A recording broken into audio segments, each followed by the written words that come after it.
Welcome back, guys. Thank you so much for tuning in. Today, I want to talk about loan amortization and what that means for you long term. So I'm going to bring up an example here, and there's going to be a $300,000 house over the course of 30 years at a 3% interest rate.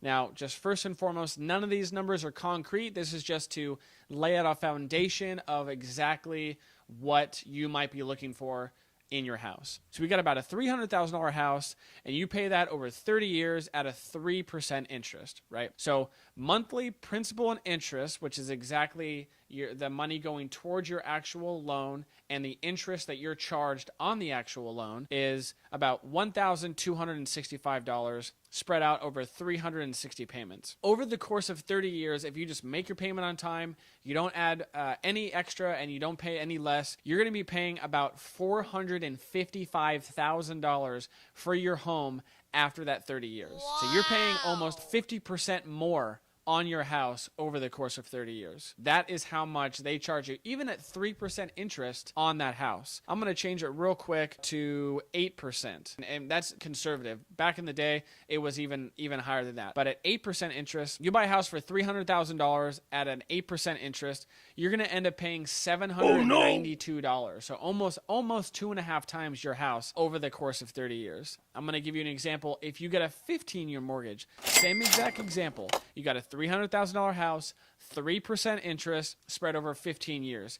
You're going to only be paying $372,000 on that house that you originally purchased for $300,000. So you're going to be saving about $70,000, close to $70,000 on that house, just if you pay it over 15 years rather than 30. I'm going to give you one more example, and this is a really, really cool thing. You're not going to pay once a month, you're going to pay every 2 weeks. And what this does is at the very end of the year, you've made one full extra payment. And doing that over 30 years is a significant amount of money. So $300,000 loan balance, 3% interest over 30 years, your payments will be around $632 every other week, so every 2 weeks. So essentially, if you're a W-2 employee and you get paid every 2 weeks, you will be paid, or you will have to pay $632 every 2 weeks.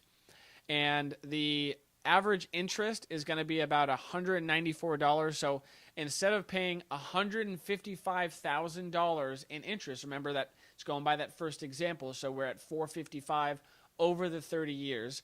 We're going to be paying $155,000 in interest. If we make the bi-monthly payments, we're only going to end up paying $133,000. So let's say, example, you can't make that 15-year commitment that you have to spread it over 30 years.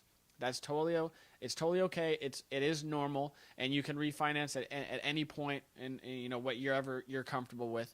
You can get your payments down a little bit, and you're actually going to save around $22,000. Now that is just making that extra payment each year, right? So you pay twice a month. Well, what if you get a bonus and you throw another $5,000?